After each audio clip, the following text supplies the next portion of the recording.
All right, so now we're going to talk about whose burden is it actually to prove this thing or this negative. All right, so let's say, for example, the argument that the burden rests on the claimant. Okay, which would be, for example, me. I'm suggesting that my child has died, and my child was conceived, and it was a fully viable, embryonic, human, developing human, at the very, you know, least has every right, granted to him or her by, the creator of this, DNA code, right? And my son had a right to life. Now, my son was unjustly, you know, killed, right, by this disgusting pill. So I'm claiming that I'm the claimant, right? So the argument that the burden should rest on me, right, the claimant, right? In law and scientific causation analysis, the burden of proof typically lies with the party alleging harm. If someone claims that a fertilized embryo perished due to the mechanism of a birth control pill, uh, that claimant must establish three elements: that fertilization occurred, number one, okay, fertilization occurred, it must be proven, that implantation would have otherwise succeeded, there's two, and that the pharmacological action of the drug caused the failure. Great. Okay, so we know that this is the proof that is required. The proof of death. Right. This is not impossible to obtain, but it's very inconvenient, and it's challenging. Because early embryonic loss occurs naturally at high background rates, and because there is currently no method to distinguish spontaneous failure from drug-associated interference in a specific case, the claimant faces a substantial evidentiary hurdle. Statistical probability that such events occur somewhere in a population does not satisfy the legal requirement of proving causation in a particular instance. Under prevailing tort doctrine and scientific standards, plausibility and population level likelihoods are insufficient without demonstrable causal linkage. Therefore, the burden remains with the person asserting that a specific embryonic death occurred due to the drug. Okay, and this is not impossible. Okay, this is not impossible. At this current day, which is 2026, right? We are now in February 2026. It's Valentine's Day. That technology is, not as developed as it should be. Like I said in this channel, we have to, develop medical science. Medical science, we should spend some, you know, some of our resources on developing medical science, not killing babies, but whatever. But the argument that the burden should rest on physicians, regulators, and manufacturers to, to prove that it's actually safe. From a precautionary ethical framework, if a drug has a plausible mechanism that could result in the loss of a fertilized human embryo, the moral burden shifts to those authorizing, prescribing, or profiting from it to demonstrate that such harm does not occur. Okay.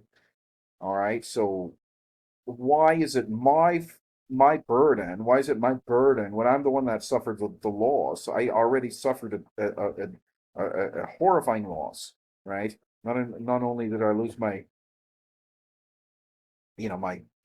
child, my member of my family, my son, right? I do believe this has happened to me, but so for example, I need to sit here and prove that, and have this documentation that the fertilization occurred, and that's what the police asked me. The police did ask me that. He said, "Do you have the DNA test?" Well, I don't have, the technology, but it's not impossible. This is not something that's impossible. It's inconvenient. Okay, so it's inconvenient right now, but it doesn't mean that it's impossible. Okay, all right. So, but should the burden be shifted? That's what I'm trying to suggest here. the argument that the burden should rest on the doctor, him or herself, the regulators, and the industry, and the the government people that would allow this sort of terrible birth control pill to be introduced into the general population, which is decimated the entire the birth rate is falling down. It's the consequences are absurd. But the innocent human life that has been killed, that's the number one cause for concern right now. Even one, even one innocent life that has been killed is an unimaginable loss, right? To our world, right? There's only one of that baby. There's only one set of DNA. It's irreplaceable. You cannot actually undo this thing. All right. So I read this one more time. So from a precautionary ethical framework, if a drug has a plausible mechanism that could result in the loss of a fertilized human embryo, and it does, the moral burden shifts to those authorizing, prescribing or profiting from it to demonstrate that such harm does not occur. When the potential harm involves the termination of early human life, even low probability risks may be considered morally unacceptable unless affirmatively ruled out. So, there's a risk that an innocent person will die. Okay, there's a risk that an innocent person will die, and it's my burden to prove with a technology that's non-existent, right? Because you're too busy with other trivial things. You don't want to advance medical science, right? We can advance medical science and we can prove, right? There could be a proof of death, right? So no. Should it be my burden to prove this, to obtain the proof of death when medical science isn't even developed, right? It's not impossible. It is not impossible. It's difficult, and there's a challenge here. But where should the burden be, right? Right? Where should the burden be? The burden should be with the industry and the regulators, and especially with this quote unquote doctor. It's not a doctor. The doctor does not violate the Hippocratic Oath like that, right? Can we still call her a doctor when they are violating the Hippocratic Oath, right? Um, so, because individual proof of embryonic death is technologically difficult and early loss is biologically silent, requiring claimants to prove specific causation effectively shields the intervention from scrutiny. Very, very, very good point here. Um, Requiring claimants to prove specific causation effectively shields the intervention from scrutiny.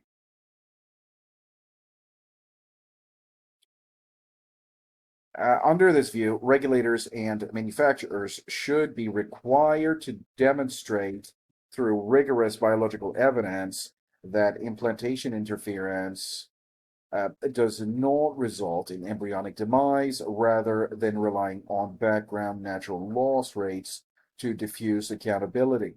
The ethical premise is that when innocent human life may be at stake, uncertainty should not default in favor of continued exposure, but in favor of a demonstrable safety.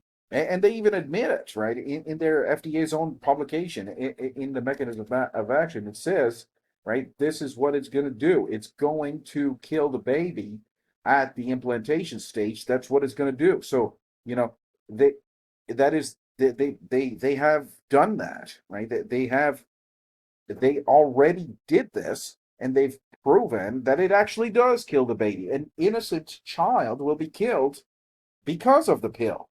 So why is it my burden to find this a microscopic child, right? The valuable, most precious asset on the earth, right? from the top of the clouds to the bottom of the deepest trench in the ocean, there's nothing more valuable, right, than this embryo, right? So, but yes, it's microscopic. I'm not ignorant to the biological reality. It's microscopic. He or she is microscopic. It's small. We have all started there. This is where life begins, in a microscopic, you know, size, right? So because of that, and because it's the size, there's a challenge that is presented. So is it my burden, right? You know what I'm saying, though? Is it my burden to say, oh, well, since you can't prove that fertilization occurred and the implantation would have otherwise succeeded and the pharmacological action of the drug caused the failure, then there's nothing to investigate. That's nonsense. What is happening here is nonsense. Why is it my burden? Why does the burden rest on the claimant when they're even admitting, right? The burden, should rest on this side, but the thing is they have the burden and they do admit that it kills the baby at the implantation stage, right? A baby that would have otherwise implanted, right? So that's the whole point of the altered endometrium. That's the whole point. That's the whole reason that it does that. Okay, so yeah, okay, so yeah, but hey, that implantation maybe would have not otherwise been successful. That's sure. That's something. There's something there. There's something there. And the pharmacological cause of action, action of the drug caused the failure. The pharmacologic action of the drug caused the failure. So, they're pushing this drug. It causes the child to die, and then you can't complain. So I can't complain because of these, because I'm a man, because I'm not there in the flesh, right? To give a recorded statement, and they got all these things, right? But they will never go into whose burden it is. All this information on this YouTube channel, it's all there to be able to one day somebody in the next generation is going to say, wait a minute, what are we doing? Let's back up here and let's think about what's going on here. And I've hashed out through all this stuff. There's so many points on this YouTube channel. For example, this is a good one. Where does the burden actually lie? So this is the point of today's video. I do appreciate your time. The burden, so let's recap here. Does the burden of proof rest on the claimant, right? Where the proof of death is, it is obtainable. It's not impossible. You cannot, you cannot tell me that it's an impossible. The proof of death is impossible to obtain, right? It's just that's not true. It is possible, but with today's technology, it's very difficult to establish that fertilization occurred, right? It's not like you're going to put a CCTV in a fallopian tube, and you have to establish that implantation would have otherwise succeeded, which it does, billions of times, because I don't know about the billions of people. I don't know if that's true. I don't know how many human beings there are alive today on the earth. They're saying billions, but I never counted. But you know what I'm saying? There's so many people, right? So the implantation has been successful so many times. So this implantation here, that's what happens, right? So it probably would have otherwise been successful, and that the pharmacologic action of the drug and the pill caused the death of the baby. That's what I'm trying to say, right? The pill caused the death of the baby, that the fertilization occurred, and that the implantation would have otherwise, succeeded. Now, I do feel like that happened to me. I cannot prove it beyond any doubt at all. Well, no, I can't prove that, but I can prove that. But I don't even need to prove it. They have already admitted to it. They've admitted that it does cause the death of the baby. So I mean, isn't that enough? Isn't that enough isn't that enough? Yes, it is. It is, right? This is a risk. the innocent human life will be killed, right? So this is a major cause for concern. Thank you very much for tuning in. I'll see you in the next video. Take care. Bye bye.